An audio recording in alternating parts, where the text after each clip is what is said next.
16ನೇ ಶತಮಾನದಲ್ಲಿ ಕೆಳದಿ ಅರಸರು ಕಟ್ಟಿದಂತಹ ಈ ದೇವಸ್ಥಾನವೇ ಅಘೋರೇಶ್ವರ ದೇವಸ್ಥಾನ. ಈ ವಿಡಿಯೋವನ್ನು ನೋಡ್ತಿರುವಂತಹ ಎಲ್ಲ ಮಹಾಜನತೆಗೆ ನನ್ನ ನಮಸ್ಕಾರ ಹಾಗೂ ನಮ್ಮ ಚಾನಲ್ಗೆ ಮತ್ತೊಮ್ಮೆ ಸ್ವಾಗತ.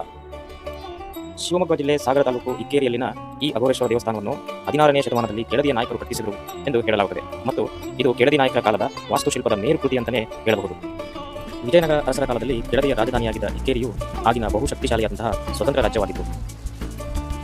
14-15ನೇ ಶತಮಾನದಲ್ಲಿ ಚೌಡಪ್ಪ ನಾಯಕ ಇಲ್ಲಿನ ರಾಜನಾಗಿದ್ದು ತನ್ನದೇ ಆದ ಮುದ್ರಾಂಕಿತವಾದಂತಹ ನಾಣ್ಯಗಳನ್ನು ಚಲಾವಣೆಯಲ್ಲಿ ಹೊಂದಿದ್ದ ಅಂತ ಇತಿಹಾಸ ಹೇಳುತ್ತದೆ.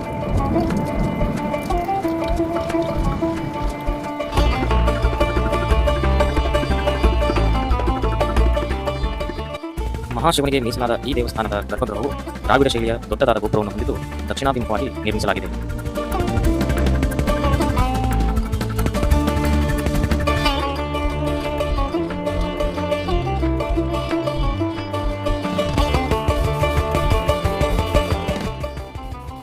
ಇನ್ನು ಅಘೋರೇಶ್ವರನಾದಂತಹ ಶಿವನು ಒಂಟಿಯಾಗಿ ಹೇಗೆ ತಾನೇ ನೆಲೆಸುವನು?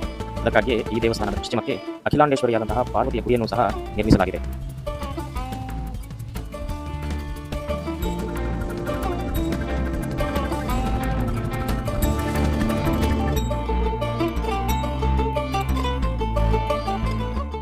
ಕೆಳದಿ ಅರಸರ ಅದ್ಭುತ ಶಿಲಾಕಲ್ಪ ಚಾತುರ್ಯಕ್ಕೆ ಸಾಕ್ಷಿ ಎಂಬಂತಿರುವ ಈ ದೇವಸ್ಥಾನವು ತನ್ನದೇ ಆದ ನಂದಿ ಮಂಟಪವನ್ನು ಸಹ ಹೊಂದಿದೆ.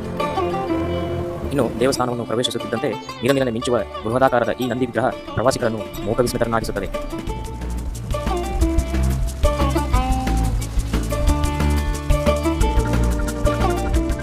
ಮಲೆನಾಡಿನ ಹೆಬ್ಬಾಗಿಲು ಎಂದೇ ಕರೆಯಲ್ಪಡುವ ಶಿವಮೊಗ್ಗ ಜಿಲ್ಲೆಯಲ್ಲಿರುವ ಈ ದೇವಸ್ಥಾನವು ಸಾಗರ ಪಟ್ಟಣದಿಂದ ಕೇವಲ 6 ಕಿಲೋಮೀಟರ್ನಷ್ಟು ದೂರದಲ್ಲಿರುವ ಇಕ್ಕೇರಿ ಎಂಬ ಗ್ರಾಮದಲ್ಲಿದೆ. KSRTC ಖಾಸಗಿ ಬಸ್, ಟ್ಯಾಕ್ಸಿ ಅಥವಾ ಖಾಸಗಿ ವಾಹನದಲ್ಲಿ ಇಲ್ಲಿಗೆ ಬಂದು ತಲುಪಬಹುದು. ನೀವೇನಾದರೂ ಒಂದೊಮ್ಮೆ ಶಿವಮೊಗ್ಗ ಸಾಗರಕ್ಕೆ ಭೇಟಿ ಕೊಟ್ಟದ್ದೇ ಆದಲ್ಲಿ ತಪ್ಪದೇ ಬಂದು ಈ ಇಕ್ಕೇರಿಯಲ್ಲಿರುವ ದೇವಸ್ಥಾನಕ್ಕೆ ಒಮ್ಮೆ ಖಂಡಿತ ಭೇಟಿ ಕೊಡಿ ಅಂತ ಹೇಳ್ತಾ ಇವತ್ತಿನ ವಿಡಿಯೋನ ಇಲ್ಲೇ ಮುಗಿಸ್ತಾ ಇದ್ದೀನಿ. ಮತ್ತೊಮ್ಮೆ ಇದೇ ಥರದ ಮತ್ತೊಂದು ವಿಡಿಯೋದೊಂದಿಗೆ ನಿಮ್ಮನ್ನು ಭೇಟಿಯಾಗ್ತೇನೆ. ಅಲ್ಲಿವರೆಗೂ ಈ ವಿಡಿಯೋನ ಕೊನೆವರೆಗೂ ನೋಡಿದಂಥ ಎಲ್ಲ ಮಹನೀಯರಿಗೂ ನನ್ನ ಹೃತ್ಪೂರ್ವಕ ವಂದನೆಗಳು.